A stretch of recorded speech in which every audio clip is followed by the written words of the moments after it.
Lancaster Woodturners Weekly Coffee Hour number 253 on May 15th, 2025.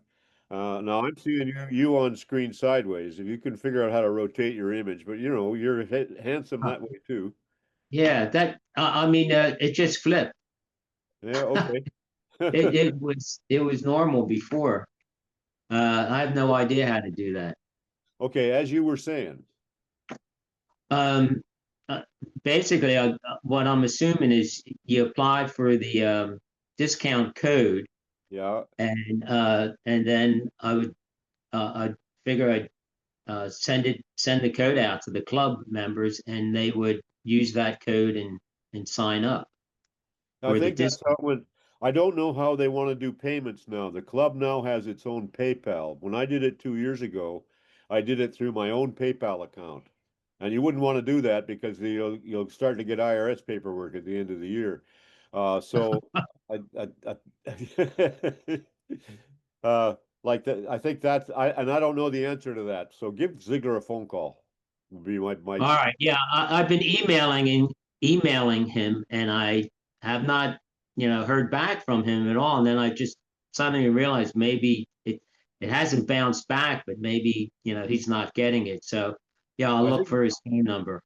he's busy on some home improvement and he responds to texts. Okay. Okay. All So right. John, Got it. Rick, our treasurer, has created a club PayPal account. And if you want to broadcast any information to the club, you can do that through Tom Wenzel. Yes, right. That's the what I would normal say. route for doing it. I think we used to anyway operate if somebody would step up and take something on, we'd just clap and cheer them on. There wouldn't be any bureaucratic reason why not, but you know. So go ahead. I'd say go ahead. That makes Okay. you, Barry, that John is safe going ahead. He should get a hold of the treasurer and go from there. Yeah, but I didn't catch entirely his message, but I thought it was to pass information on to club. Somebody has to take the ball to lead to put together the block of reservation. Oh, Yeah. And yeah, John do it. John Chalikian would create it and just forward it to Tom Wenzel to send to all the current members. I think maybe your bet is to phone Tom. Okay. Okay. All right. Yeah, I thought you just paid, like directly to the AAW, but payment has to go through the club. I don't know. I don't know the answer. Wrong guy to ask. Okay. 2 years ago. Okay. Glad to see it in other capable hands. Okay, Got I'm it. looking at the screen here this morning. I have let me see. Doug first of all called me and said he had he and Bowman had a safety thing occur. Let's start with that, Doug. Thanks, John. Jim sent me a photograph, and Jim, if you don't mind sharing that first picture you took on screen, I'm going to ask him to talk about it. But this is one of those issues that keeps us awake at night as far as woodturners are concerned. He had a chisel break, and I wanted to show you guys. So go ahead, Jim. You seeing it? Yep. Yes. Yeah, we're seeing it. Everything perfect. The reason this keeps me awake at night is for two things. First of all, the break had a second piece come out of it, and you can see the final failure here. He's got another picture that he showed me of this, but this is like a fatality waiting to happen if it doesn't run right. You can, and the problem is that this is a fatigue failure.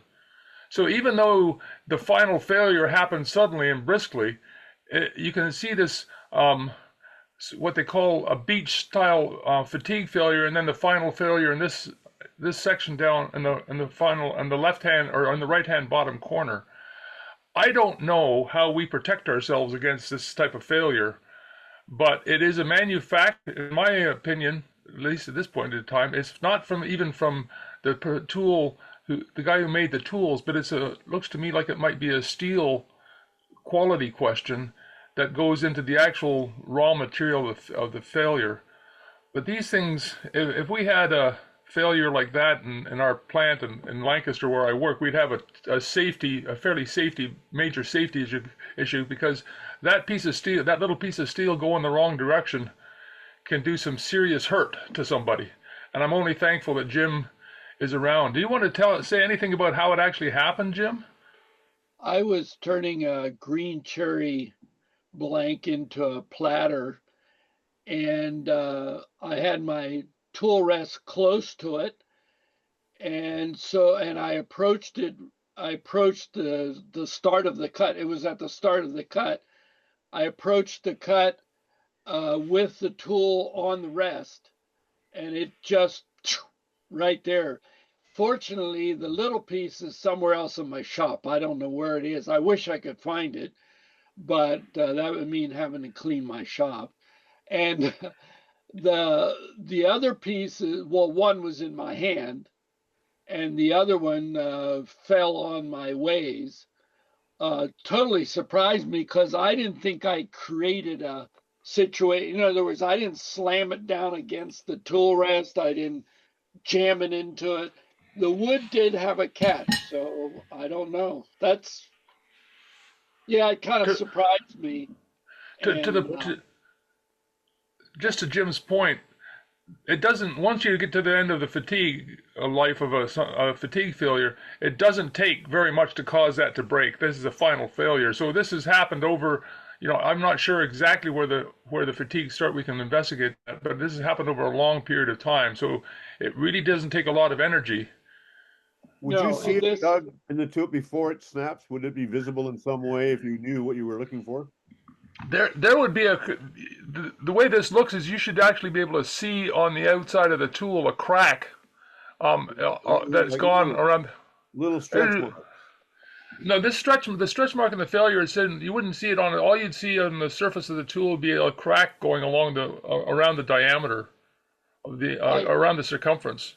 Wow. Yeah, I think this is a Doug Thompson tool, and I've had it a good many years. It's one of my favorite tools. I was half-inch gouge, bowl gouge. I have what's the next size up? 5/8 Trent Bosch, and those are my two tools that, man, I use a lot. But this one, did it snap right at the tool rest? That's a good question. I don't think so. Hang on, let me go back. What I mean, if it's right near the tool rest, especially if it's just above the tool rest where you normally work, you have flexed that thing thousands and thousands and thousands of times in the time you've had it. Yeah, the brake absolutely, John. The brake was back. The tool was sitting on the cutting edge, was just behind the bevel on the tool rest. And I didn't show you the whole length, but it's a pretty standard length. You wouldn't know where in that bar of steel the actual harmonic vibration singularity where the stress actually occurred. You wouldn't metal know that. Yeah, John, you're right. The stresses of the vibration has gone along the entire length of the tool, and it's just concentrated at the one point of failure in the actual metallurgical problem. That area, it's not necessarily unique to that particular point where the transition is, but it is unique to the manufacturing of the steel more than anything else. Well, that's interesting. You haven't contacted the manufacturer, which I'm noticing the chat go by in the corner of my screen. There's a bunch of comments about that. If somebody has a comment that you want to talk to rather than type to, jump on in here. It's not a Doug Thompson tool because of that flat grind on it. Doug doesn't make his tools like that. It looks like maybe possibly a robust. Oh, it could be. I was not sure. I looked at it and there's no stamping on it. I thought it was Doug Thompson. I was going to contact him because I thought he'd be very interested. I don't know if any of his tools that have that flat on it like that. Okay. Well, that's a good point. I think the robust is. I'd have to go back years in my billing to find out who I bought it from. But so you think it's robust? Possibly, because I know they do have a flat grind on some of their tools from the pictures. Okay. One of the things to consider too is that, to me, that looks like heat stress from the heat treating process because of the change in diameter and the grinding. They grind it first and then heat treat it. And with the new technology, with the nitrogen dunking and all of that magic stuff they do with steel, that's what that looks like to me. That's a transition from hardened steel to an annealed steel. And yeah, that can happen. Well, that spot that was shown on the right-hand side, if you look, you can see it's a very coarse grain compared to the rest, where like the rest of it is a nice light gray, and the other one you can see some large shiny spots. That is definitely what I would call a hard spot in the metal. When you heat treat and everything is done properly, the grain structure should be nice and fine, like you see in the majority of that. Yeah. That coarse structure, that tells me that was quenched at the wrong temperature. Like it was causing that grain structure to be that coarse is that's not a good thing. That's the root of all evil in metals. Well, what we're going to do, I think, gentlemen, is I agree. I'm going to take another look at it. I've got my small microscope. I'm going to see it tomorrow. We can maybe take more pictures and show you guys a bit more about it. And then find the manufacturer. But this is just a highlighting thing. Back on the testing question that somebody asked, if it's a fatigue question, the only way I know of checking for that is what's called a dye penetrant test, which is a involved test where you actually color and it shows up cracks on the surface like that. But again, a dye penetrant probably wouldn't show up that one, but a mag particle would. And not everybody's got that technology, because a mag particle will show a subsurface crack that you can't see from the surface. But But your point is, Bert, that it's beyond our ken to you need to send it to some laboratory to get a true analysis on it. I would ask Jim to take. Well, we're going to take a close look at it and then decide what to do from it there. If anybody's got, but I just wanted to bring it out because as a highlight to people here, because as I said, this is the type of failure that keeps me awake at night. Because when those things go, go ahead. Can I just jump in here? I've been buying tools for 25 years, and the only other manufacturer that I have ever seen the blackened tool, Doug Thompson's, which are great, it was the old P&N, which I think came from New Zealand, which Lee Valley were selling here. They went out of business, but I have a couple of P&Ns, and they did not have this. Is that a flat surface on where the cove is, Jim, or is that a bit of a cove? It's flat. I didn't hold anything up to it. It looks flat when you. Yeah. Hey, hang on, I have it right here. Robust haven't been making tools very long. I haven't seen any of his tools, but he hasn't been making tools very long. I'm going to pull this off. I mean, you can, these guys are going to have to report back to us, and we can talk about it some more. We got some more information. Yeah, John. One other thing I think we would love to talk about is I think this is a trade-off to that manufacturers make to keeping edges sharp. They harden it, and then you trade off some of the flexibility. That's my theory. But you're right. Do you have the small piece that's missing?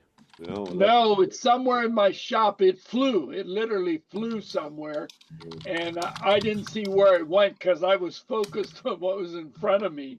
Yeah, you're lucky you didn't take it in the belly. The other side of that, like you're showing us just one side of that piece, does that grain structure transmit through to the other part too? I tell you what I did. I needed the chisel, so I put it back in just as a short into the handle so I could use it. I'd have to take it out. So I didn't look at that or photograph it close. Jim, I would look at can I just interrupt here for a second, guys? I took fatigue analysis and failure analysis of metallurgical engineer when I was in college. So I'm going to go be at Jim's place tomorrow, And Mike, I will get all the questions that you're asking answered and make photographs for guys so you can actually see something. We can make a more further investigation. This morning's was just a, hey guys, a heads up saying, hey guys, be aware this happens, if that's okay. John, is that fair? Yep. Yeah, that's where I'd like to go with it. There's other stuff to go on this morning. I have a short video I'm going to show you. Anybody who's on screen, especially who's new to us, would like to introduce yourself. Or if you've been sitting around with some pictures that, you know, I don't want to get squeezed for time. It looks to me like this is going to be a good morning for you to step up and show stuff. And you'll have a chance to do that. Well, first of all, I'm going to do the little video that I have, just to get that, because I thought it was pretty interesting. As you know, Barry has been tasked with, as you don't know, Barry has been tasked with, or has joined Angelo in making a lathe for the Japanese woodturner who's coming over to the Mid Atlantic in the fall. And it's quite a different kind of lathe than what we have. I've got a little 5-minute video, and then I'm going to let Barry's on this morning. He can answer questions. So let me get this video properly shown to y'all, and we'll go from there. Is that okay? It's going to have to be, because that's what I'm going to do. You got these two. Let me take this housing off. I have to.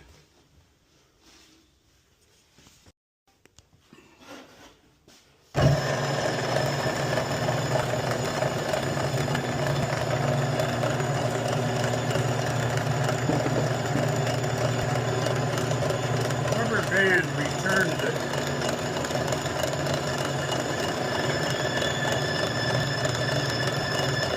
It's going reverse. Oh, yeah. Going forward.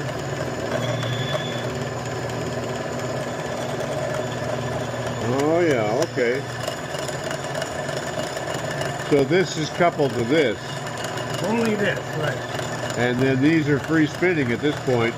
And These then are each on a pair of 5/8 inch bearings. wow. And because of, I wanted to make all the belts the same length in case you don't want to have, if you can avoid it, different lengths in case one breaks and you think, well, the wrong one broke. I don't have a spare for that one. So I made it, I have a spare, maybe two, I have one spare belt. And I made them all 72 inches long.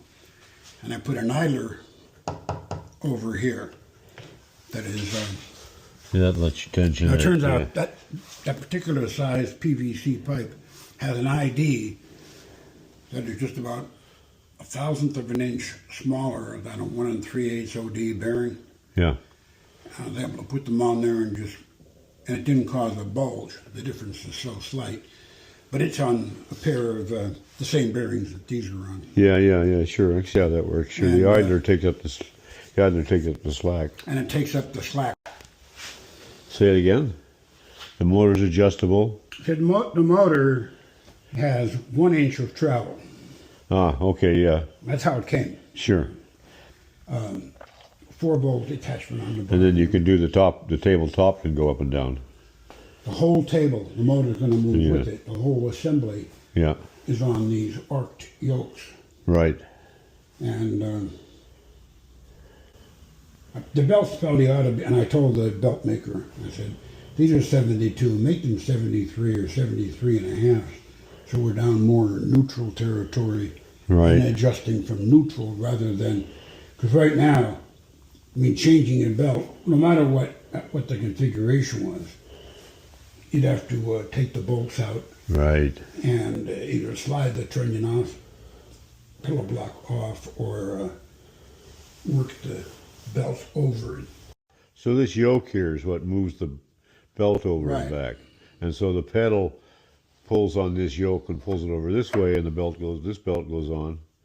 Right, it pulls it over until the belt is fully on, like this half Yeah. or this half. And then there's And I a was told similar yoke over here does this belt. Identical, yeah. Yeah. And I was told that the artist can kind of dynamically control lower RPMs by bringing both belts in at slightly different amounts so that one's creating more friction.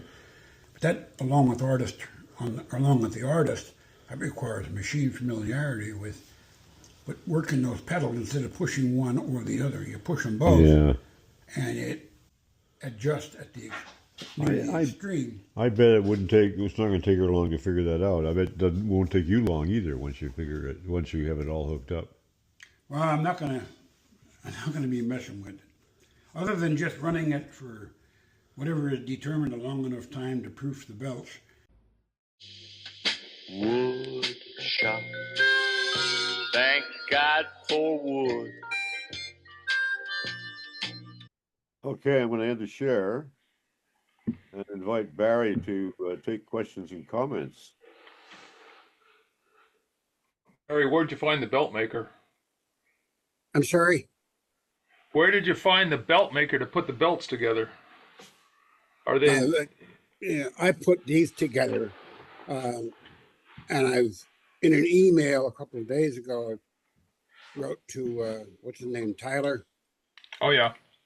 that I have another length of belt that he can join, and he made a case for using urethane belts that he is familiar with, and he knows the joining and so on. So my position was that I would prefer, and I think it'd be a better result if we made it from a urethane belt joined by him.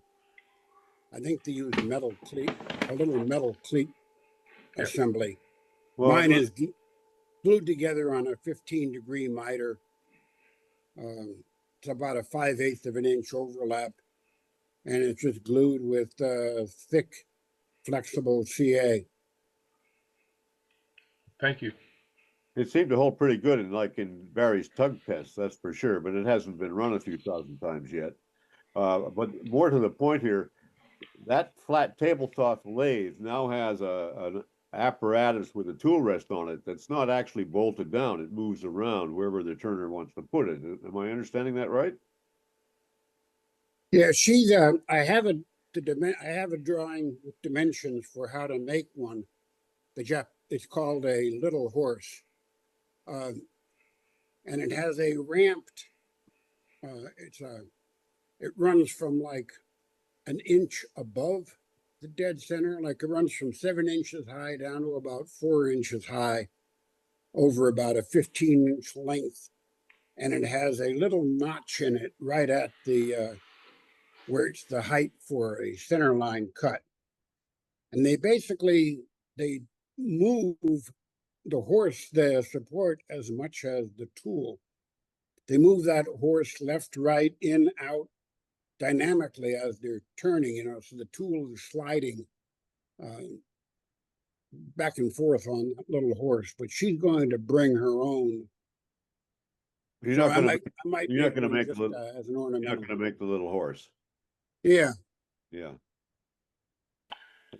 Anybody else? Has anybody on screen used one of these? No. What's Can that? can you comment on the fact that you've got two tables there? I think it was so that the vibration, it wasn't sensitive to vibration, or what was that all about? That's I guess that's the final challenge. Is I was told to make it so that vibration in the drive section didn't transmit the vibration to the work section. Part of the problem is the left end of the horse, when she's using it, will be sitting on the drive section, and so there's no avoiding that part of vibrating. But I've been debating how to, the work part has to move with, as far as transporting. It has to be either readily aligned with no big gap that her horse would fall into. And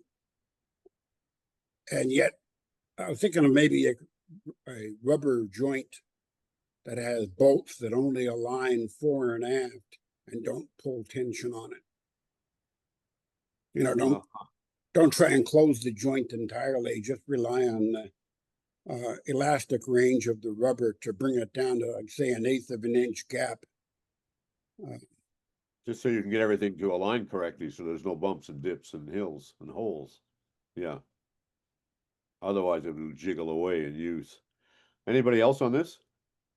So is this a current or is this a historic Japanese turning technique? Is it what? Is it currently the active way that Japanese turn, or is it the historical way they used to do it? That is not the way, I guess you'd have to say there's two different kind of Japanese turners, the ones that are just like Americans, and then those who are artisans who pretty much, if you ever see their shop, they have about 300 bowl blanks, all for the same rice bowl, sitting on a shelf. And they pretty much make the same thing over and over. And you sit down at this lathe, the operator will be sitting on a 26-inch tall chair or stool, and with her feet, in this case her feet on the pedals. She just turns it using forward and reverse about in equal amounts.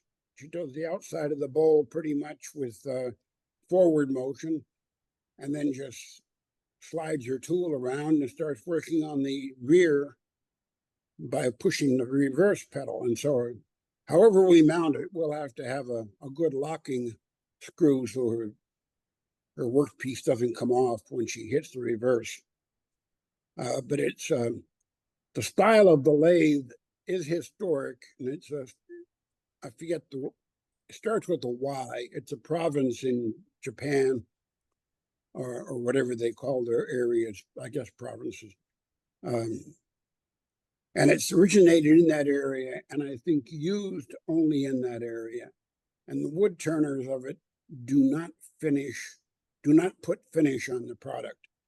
They're considered an artisan only at turning. They turn the bowl, and it's not even in its final degree of finish. I mean, it still has to be sanded more, but it is in its final shape and dimensions. And it gets sent to an artisan who does the lacquering, and it gets this paste, Japanese paste lacquer, and it gets a built-up finish that is incredible. It looks like porcelain when it's all done. And there only are about maybe 3 shapes or 4 shapes that are made, like ceremonial bowls, functional rice bowls, platters. Nothing big, nothing bigger than about 8-inch diameter, nor deeper than about 5 inches that I've seen. And for those of you, I was going to say, and for those of you who are close by, she will be a demonstrator at the Mid Atlantic Woodturner Symposium in September. That's why I'm building the lathe. I also understand that she's going to be in the U.S. for a month and do at least some demos at other clubs. So I don't know about the demo part. She is going to be going to other locations, and I can't say that they are clubs. I think it's mainly like museum type places where she'll be going. Oh, I see. Okay, I misunderstood. Yeah. I don't know what her exact itinerary is or who's putting it together. And I know her husband travels with her because she does not speak English. Her husband is her translator. Angelo Iafrate is the one that's doing all this and making all the coordination and everything. So if anybody is interested in further information, get in touch with Angelo. Of the Lancaster Club. Yeah. Okay. I'm going to move us along then. Thank you very much, Barry, for putting up with You're that. welcome. No, I sprung it on you. Dave Bell. John? I could show a photo of Eiko working on her lathe if you are interested. Absolutely. If you've got that, do show it. Then we'll go to the other hands. Dave Bell and Crandall. Crandall's new. Okay. Just a second. You saw her at what? Was she at the AAW? I think one year. She was in Germany. She was in Germany demonstrating here at our woodturning symposium. So, okay. Yeah. Can you see the photo? Yeah. Yeah. So here you can see the tool rest you talked about earlier on, and the construction seems to be similar to the one that Barry did. Do you have a video of it working?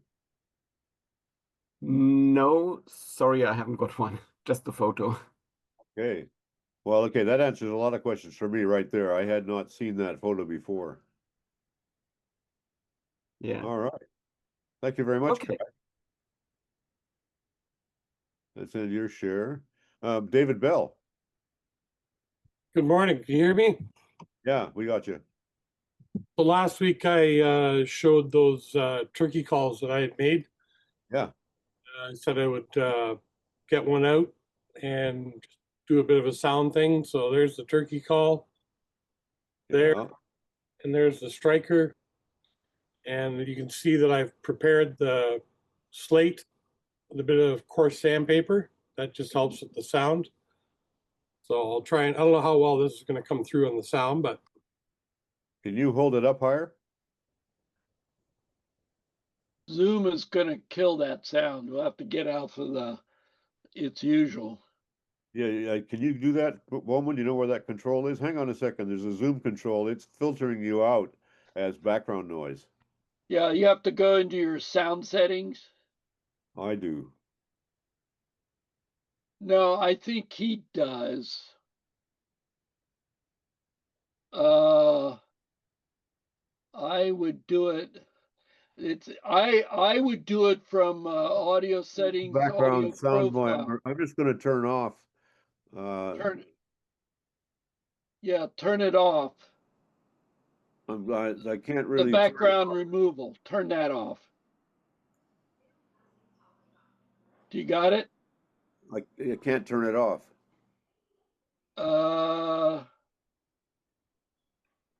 I can adjust it to low.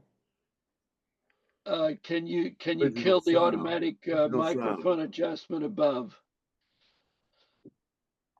Original sound is what I can do. I'm going to do that. Okay, you're good to go. Try it again.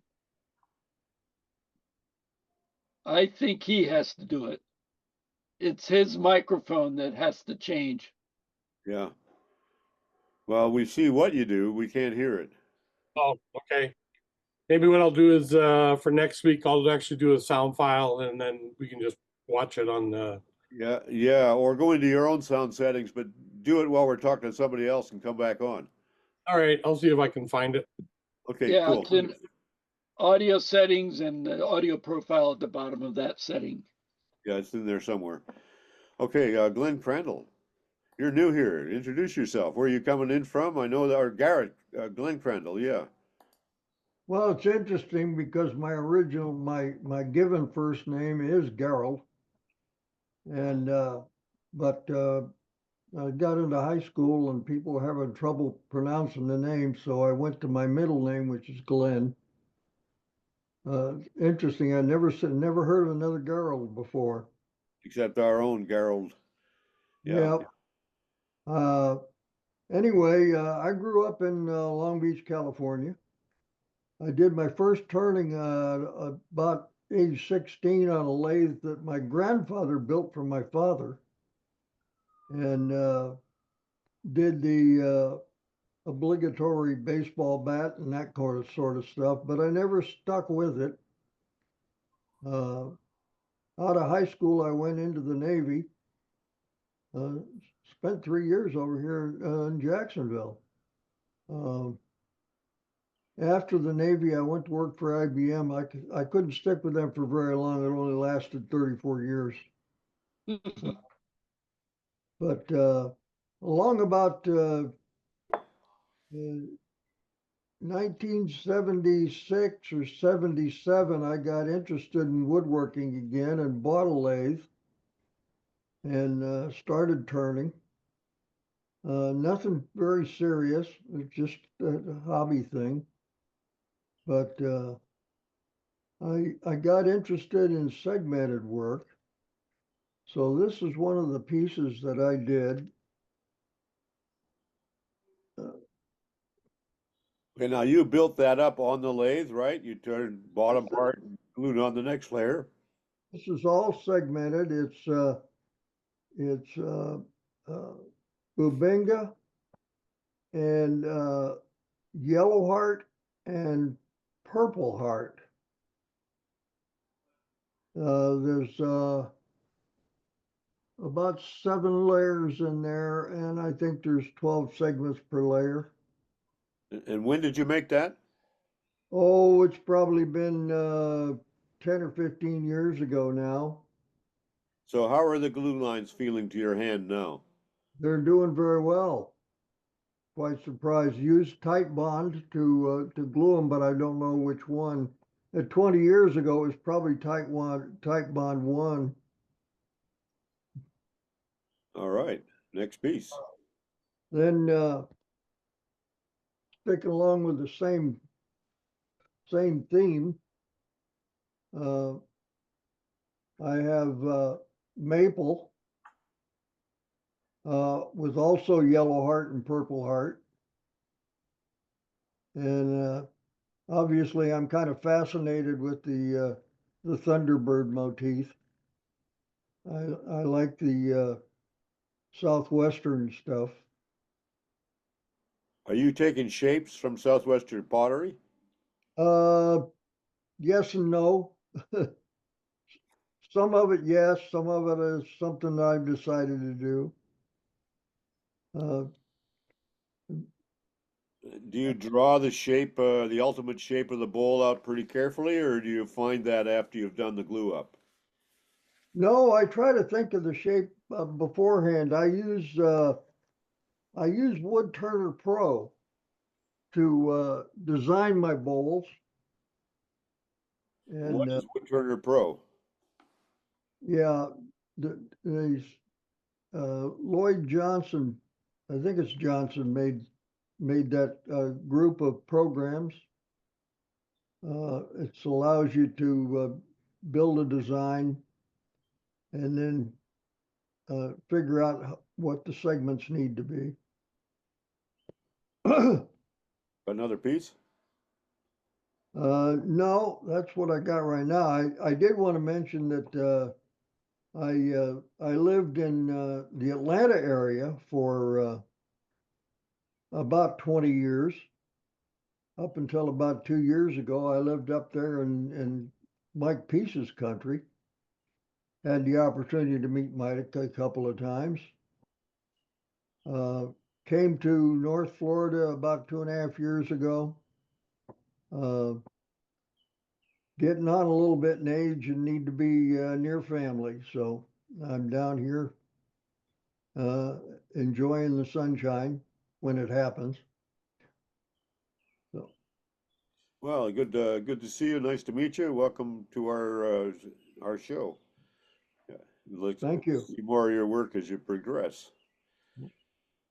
Okay, who's got work they want to show us this morning? Bowman, I see you still have your hand up. You're going to show us what you're working on? Yeah, I can do that. All right. Anybody else who's been sitting on work would like to show it. Now's your chance. Bowman will go on as long as we let him. Oh, thanks, John. Hey, I want to share. I had a bowl of black oak that came from Barnes Arboretum over in Philly. And I thought I was finished turning it, and I had left it rather thick and put it in my drying rack, and it turned all kinds of shapes and cracked here and there. And I just kind of threw it on the shelf. And the other day I was sorting through the shop and I found it and I said, this is a very nice off-centered bowl, and I didn't need to use a special chuck for it. So I just want to show it to you. It's fun to do that. Let me get started here. Share. There we go. You're seeing it, I assume. Yeah, it looks like oak. It's black. I don't know what the distinction is, but it's black oak from Barnes Arboretum. Now, if you look at the top, you can see what I mean. It was when I put it back on, I had a tenon on it originally. I flipped over, looked at the tenon, and well, it was lopsided. So I took a chisel and I made it round. I marked it round and I took a chisel, made it round and made it dovetail again, stuck it on. Well, when I turned it, it was a good 1.5 inches out of round. And so I said, what the heck? Let's just put a chisel to it and find out. And this is how it came out. And then I left it be real lopsided and odd, just for the fun of it. And then this was the bottom. Is another idea. The bottom is flat here, and that's how much it's tilted out. Now I wish you could feel it, because I think it feels wonderful. Okay, that was it. Okay. So I'm going to kill your share, or can you do that? I'll stop it. Okay. There you go. Take the spotlight off, and back to my view. Let's see. Mike Peace, do you have is Mike Peace here? Yeah. He was. Yes. Yeah. You have the photos that we exchanged this last week about the feet of bowls, how they sit on tables? No. I'd have to go into my email to find them. Yeah. Well, it's this conversation here. This is one that still has a tenon on here, so I've still got some choices about what I do with it. Let me get it in front of my face. Now I like this shape. I find this. I'm taking it from the shape of people and the shape and curves that I like, and I like this little upturned little foot here. Mike makes a different shape that goes straight down to the base, and he doesn't want any of those upturned foot. And I've been working with the same shape upside down. And upside down, when you have a lid of this type, it makes a double bead, which I don't like. So when you're upside down, I want to get rid of that little upturned foot.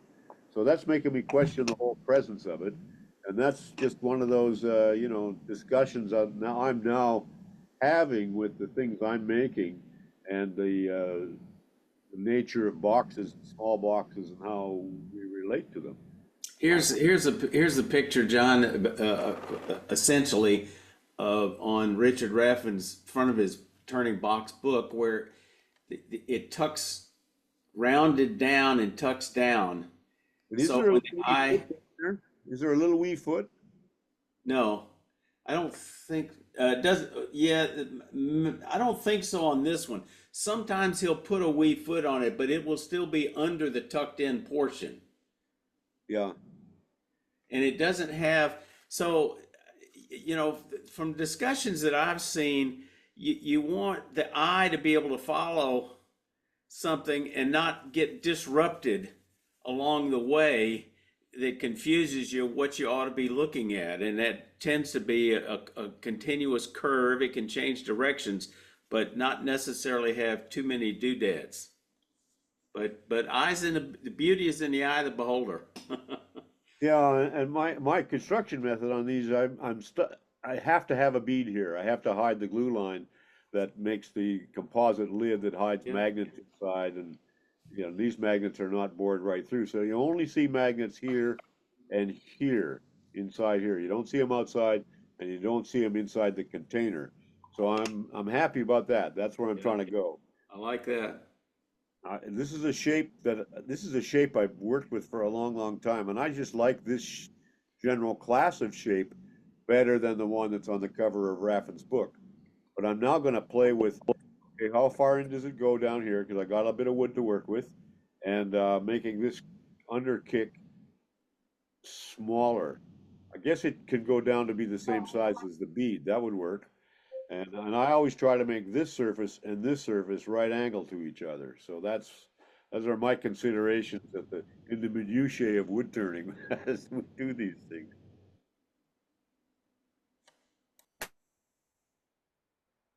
Anybody?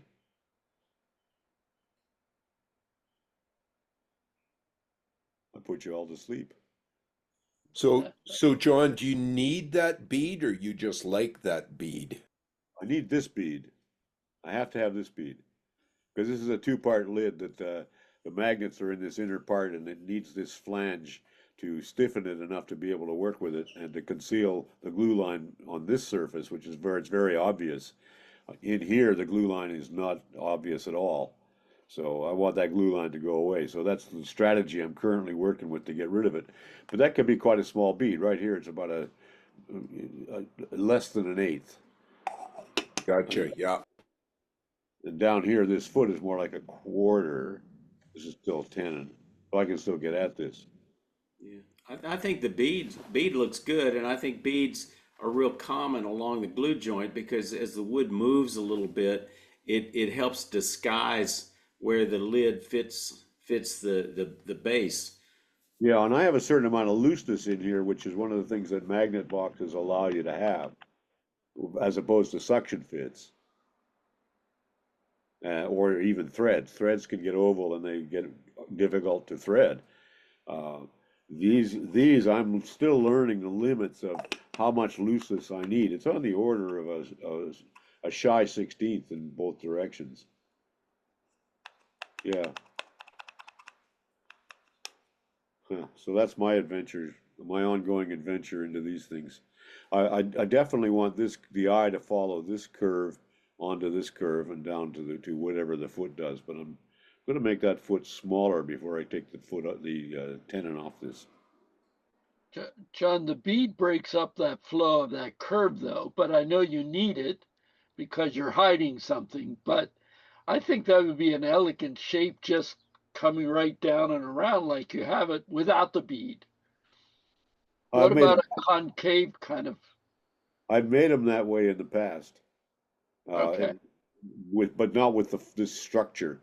And once this is together, sure, I could do that, but you would see a line there. I can't get rid of that glue line. There's going to be Right. Yeah. John, have you thought of making that little bead that you've made in there for a glue line? Have you thought about making it say a dark wood so you actually have it an intentional line there? Or do you think that would detract too much from your box? Yeah, I don't want that, and I don't want it to look like I've glued a veneer in there. Okay. Just, the standard method that people do when they start fooling around with magnets. You glue them in holes and then glue a veneer on it. And, I don't want to do that at all. Okay. John, how many magnets are in there? 12. 6 pairs. Is that right? No, this one only has 8. This has 4 pairs. Are they aligned symmetrically? They're aligned radially.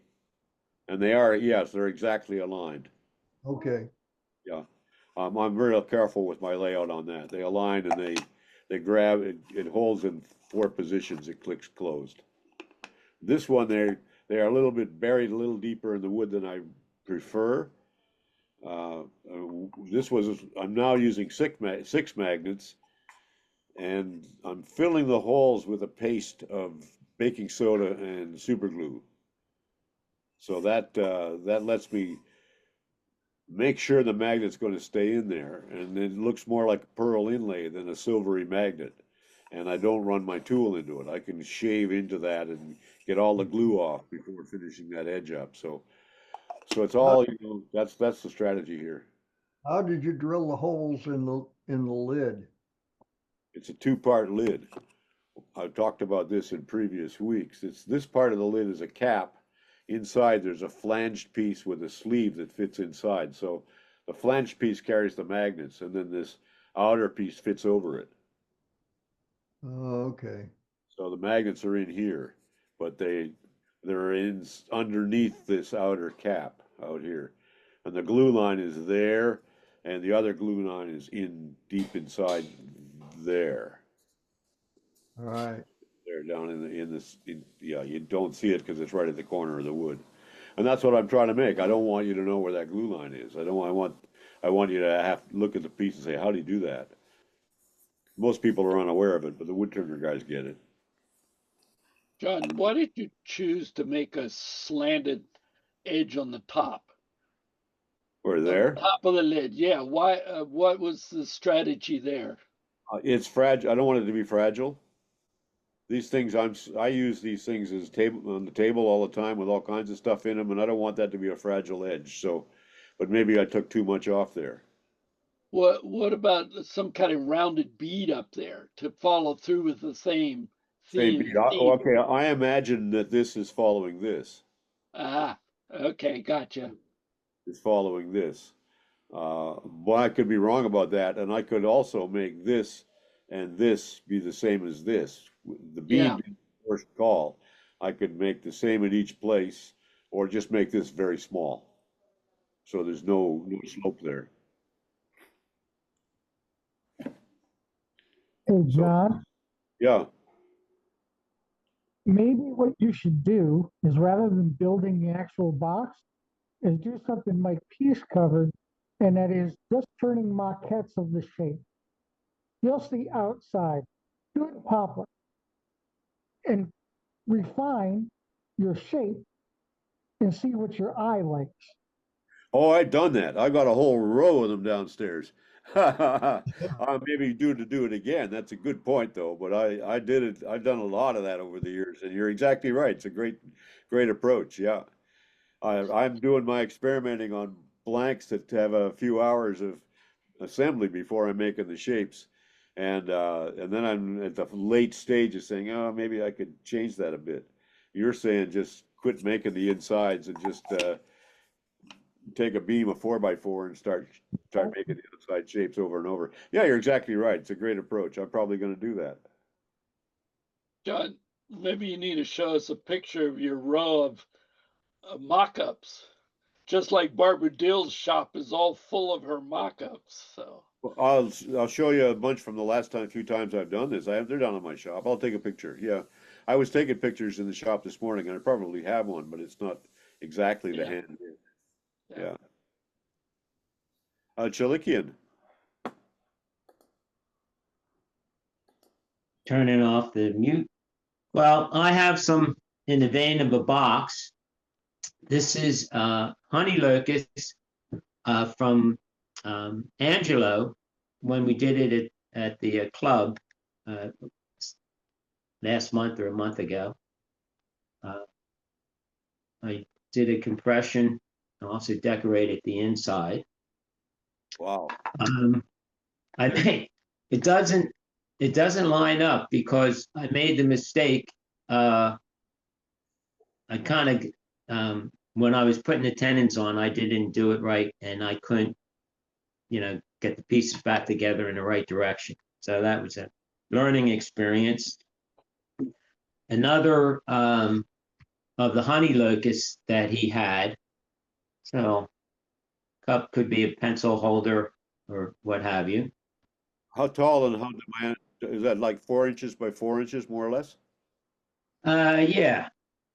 Okay. How did you make the inside? Show us the inside bottom. And how smooth is that? And how did you do it?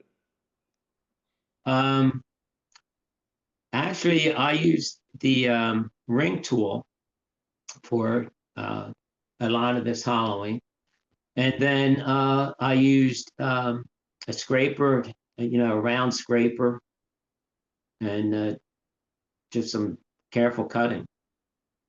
But it's pretty smooth. At the very bottom, you can feel some of the grain. This is an open grain wood, and I couldn't get that. I don't know. I don't know if that's gotten raised since I've made this. I don't know, a month ago or something like that. So it's not perfectly smooth at the very bottom. Was it turned green, John? Not really. I mean, Angelo said that it was green, and I had a moisture meter, and I tested it, and it was, as I recall, let me think about this one. This one I may have twice turned. I don't quite remember, but it was down to like 10% by the time I was finishing it. Can you talk about your use of the ring tool? How did that go? Was it this? Oh, it went well, and thanks to Doug, he gave me some real good pointers. I guess that was 2 months ago, when Angelo was doing demos on the ring tool, and so I, had purchased a ring tool last year, and I used it a little bit, and I hadn't done it. Now I'm using it more, and I'm much more comfortable with it. It's working out very nice. Is honey locust local? I guess it's Angelo had a bunch of it. I've had it. So, people grow it in their yards. Yeah. At least to your area. I think I'm just outside of Philadelphia, 70 miles from Lancaster, whatever it is. There's black locust around here too. The honey locust, I think, is softer than the black locust. Yeah. Our neighbor has a honey locust that's about 3 feet in diameter in his backyard, so they're local to Lancaster, or they grow here. I'm not sure if they. Been here a long time. Another thing that I've done, I was helping a friend, and this is a beech, and it's, a limb. So this is a simple little thing. I made a incense burner holder, and you take those out, and it makes a nice little change holder, keys, odds and ends sort of a thing. Real simple.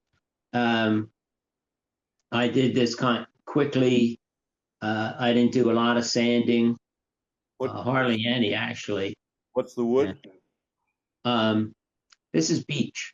Beech. And where'd you get that local around? Somewhere here around? Yeah.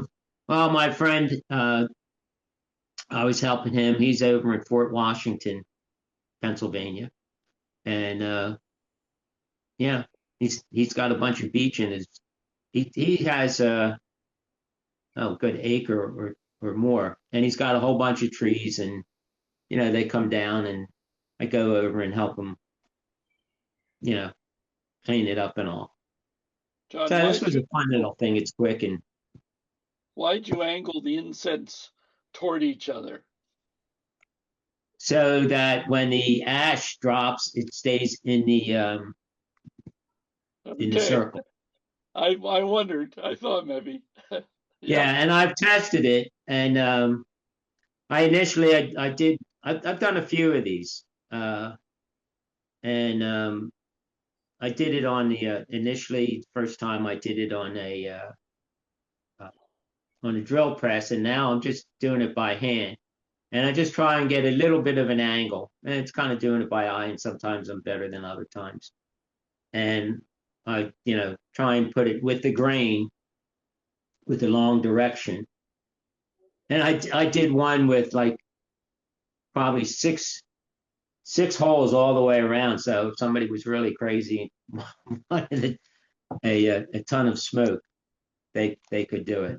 And I've done some with one in the middle and sorted stuff. So that's an ash bowl, is it? Yeah, it's an ash bowl. I should probably make this out of ash. I got a bunch of it. Okay, but that's it. Got one. All right. Anybody else? You got a minute or two here. You got. Okay, well, I'm going to take it. I'm just noticing right here on my desk another one I made that I might have shown you. I don't know if I did. So these two side by side are the exhibit A and B. And I see now I should go in and make this foot smaller. Because of the way they sit. And I hate the way they flickers in and out. Yeah. The one in your left answers my question because it's got a handle on the top or a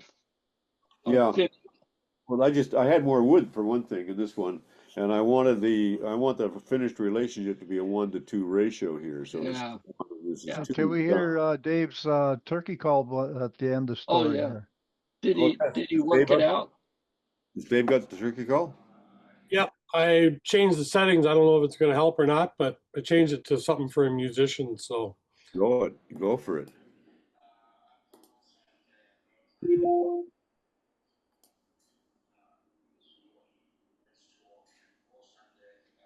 Can you hear it?